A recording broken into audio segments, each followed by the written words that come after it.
সকালবেলা টিভি খুলেই এত সুন্দর লাগে পিকচারগুলো দেখতে। দেখো কি সুন্দর বলো জায়গাটা। মুষলধারে বৃষ্টি হচ্ছে এখানে, সকাল থেকেই আজকে বৃষ্টি হচ্ছে।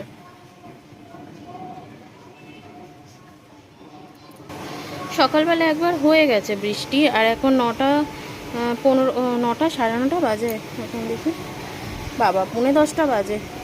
এখন আবার নেমেছে, অনেকক্ষণ ধরেই নেমেছে আর হয়েই যাচ্ছে।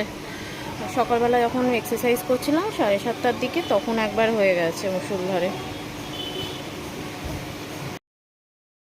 শুভ সকাল বন্ধুরা, আশা করি তোমরা সবাই খুব ভালো আছো। আমরাও খুব ভালো আছি। আর একটা নতুন সকাল, বৃষ্টি ভেজা সুন্দর একটা সকালে শুভেচ্ছা সবাইকে। আমার স্নান টান হয়ে গেছে, আজকে মাথায় একটু শ্যাম্পু করেছি, আর এখন হচ্ছে সিরামটা লাগাচ্ছি চুলে। আজ হচ্ছে 9ই আগস্ট আর শুক্রবার। সকালবেলা থেকে তো ব্লগটা শুরু করলাম, দেখি কতক্ষণ তোমাদের সাথে শেয়ার করতে পারি। আর সোমবার হচ্ছে বাবার উপোসও আছে আমার তো যেহেতু রাজীব সবসময় থাকে না, সে কারণে আমাকে একটু আগের থেকেই জোগাড়জান সব করে রাখতে হয়, জানো তো। তো যাই হোক, শুরু তো করলাম সকালটা, দেখতে থাকো। শরীরটা একটু ম্যাচ ম্যাচ করছে, আর দেখবে তুমি বাইরে বৃষ্টি টিষ্টি হলে না এমনি শরীরটা ঝিমঝিম করে, মাথা টাথাগুলো। আর ডায়েট চলছে আমার 15 দিনের, খুব ভালো আছি।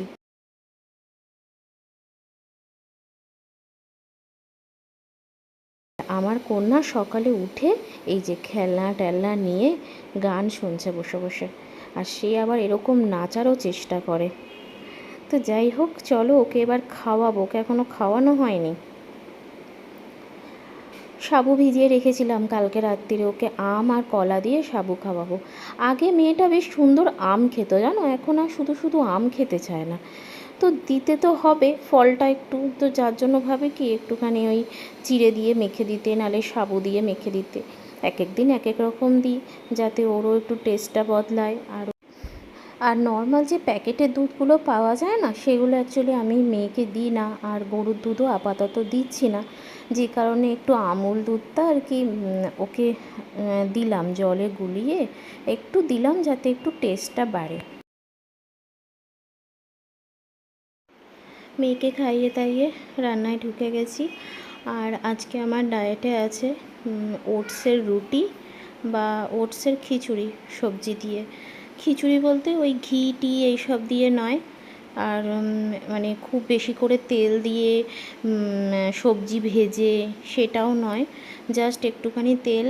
আর আমি যেহেতু এর আগে ওটসের খিচুড়ি খাইনি, তো তার জন্য আমি একটু আদা বাটা দিয়েছি। তবে আদা বাটাটা দেওয়াই যায়, অসুবিধা নেই। তো আদা বাটা দিয়ে সবজি মোটামুটি যা ছিল ঘরে, গাজর পেঁপে বিনস, গাজর পেঁপে বিনস এই দুটোই দিয়েছি, এই তিনটেই দিয়েছি, আর কিছু ছিল না তেমন আসলে। আর মুগ ডালটাও আর কি স্কিপ করতেই পারতাম, কিন্তু ওই যে আগে তো কোনো দিন খাইনি, তো তার জন্য ভাবলাম যদি একটু টেস্টটা অন্যরকম হয়, যদি খেতে না পারি ওই চিন্তা করে আসলে একটু টেস্টের জন্যই দিয়েছি মুগ ডালটা। হয়ে গেছে, মুগ ডালটা খুব সুন্দরভাবে সেদ্ধ হয়ে গেছে। এবারে আমি দিয়ে দেবো ওটসটা কিছুই করিনি, জাস্ট আমি অল্প একটু নিয়েছি, কেননা আমাকে এই খিচুড়িটা কিন্তু একদম ছোট বাটির 1 বাটি খেতে পারবো, তার বেশি আমি খেতে পারবো না। তবে ওটসটা দেখে বুঝতেই পারছো কতটুকু নিয়েছিলাম ওটসটা। ব্যাস এই একটুখানি নাড়াচাড়া করে জল দিয়ে ঢাকা দিয়ে দেবো। নামানোর আগে একটুখানি গরম মশলা দেবো। ঘি দিতেই পারো তোমরা, যারা ডায়েট ফলো করো না বা ডায়েট করতে লাগে না যাদের, তারা একটু টেস্টের জন্য ঘি দিতে পারো।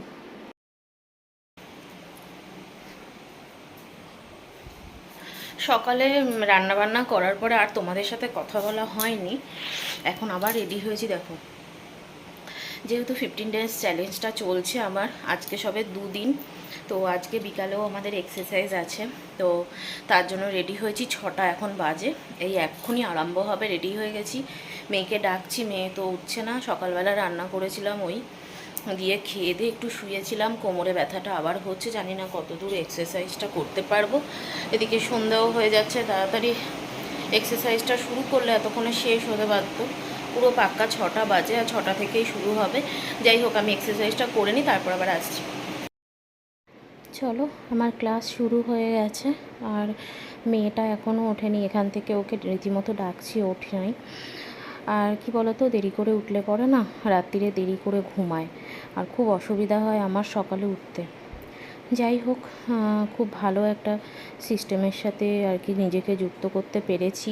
তার জন্য আমার যে ম্যাম, যে কোচ, উনি যে রয়েছেন সাদা আর কালো যে টি শার্ট পরা, উনি হচ্ছেন ম্যাডাম। তো ওনার গাইডনেসে ভীষণ ভালো আছে জানো। আমার অনেক প্রবলেম ছিল, একটু তোমাদের সাথে শেয়ার করছি। অনেক রকম ইন্টারনাল প্রবলেম হয়ে গেছিলো আমার, যার থেকে আমি বেরিয়ে আসতে পেরেছি। তো অনেক রকম ওষুধপত্রও খেয়েছি, কিছুই হয়নি। এক্সারসাইজ করে আর যে উল্টোপাল্টা আর কি খাওয়ার, আমাদের ব্যাড ফুড, ব্যাড হ্যাবিটগুলো চেঞ্জ করেছি, টাইম টু টাইম খাবারগুলো খাচ্ছি, শুধু সেই গাইডটা উনি করছেন, যার জন্য এত ভালো আছি এখন। আগে তো মেয়েকে কোলে নিতে পারতাম না, কি কষ্ট হতো, নিঃশ্বাস নিতে পারতাম না, মানে কোলে নিয়ে হাঁটতে পারতাম না ওকে। দিয়ে তারপরে সিঁড়ি দিয়ে ওঠানামা করতে পারতাম না। সকালবেলা ঘুম থেকে উঠতাম, পায়ের তলা ফেলতে, মানে পা মাটিতে ফেলতে পারতাম না, পায়ের তলাটা এত যন্ত্রণা করতো। তারপরে একটা ইন্টারনাল প্রবলেম ছিল, যেটা এই মুহূর্তে বলতে পারছি না। তো যাই হোক, তারপরে আরেকটা মেন বিষয় হচ্ছে ভীষণ এনার্জি লস ছিল আমার, একদম এনার্জি পেতাম না, কোনো কাজ করতে গেলে ইচ্ছাই করতো না করতে। সব থেকে মোটামুটি 3 মাস আছি এই সিস্টেমের সাথে, ভীষণ ভালো আছি। অনেক ডাক্তার দেখিয়েও যেটা আমি ঠিক হয়নি, সেটা এই বাজে হ্যাবিটগুলো চেঞ্জ করেই, সুন্দর ফুড মানে খাবারটা খেয়ে আর কি অনেক ভালো আছি। যাই হোক, ম্যাম এই কয়জনের ক্লাসটা আলাদা করে নিচ্ছে, যেহেতু আমরা খুব সিনসিয়ার, এই কারণেই। আর সবথেকে বড় কথা, ম্যামের এজ কত জানো তোমরা? শুনলে নিজেরাই অবাক হয়ে যাবে, 56। ম্যামকে দেখে মনে হবে না যে 56 এজ ম্যামের। যাই হোক, আমরা যদি পাশে দাঁড়াই ম্যামের, তাহলে আমাদেরই মনে হয় বেশি বয়স লাগবে ম্যামের থেকে। তো যাই হোক, ভিডিওটা এখানেই শেষ করছি। আজকের ভিডিওটা আর বাড়াচ্ছি না। সবাই খুব ভালো থেকো, সুস্থ থেকো, সাবধানে থেকো, আর এভাবেই পাশে থেকো। টাটা, গুড নাইট তো এখনও হয়নি, তাও তোমাদেরকে আগের থেকেই বলে দিলাম গুড নাইট।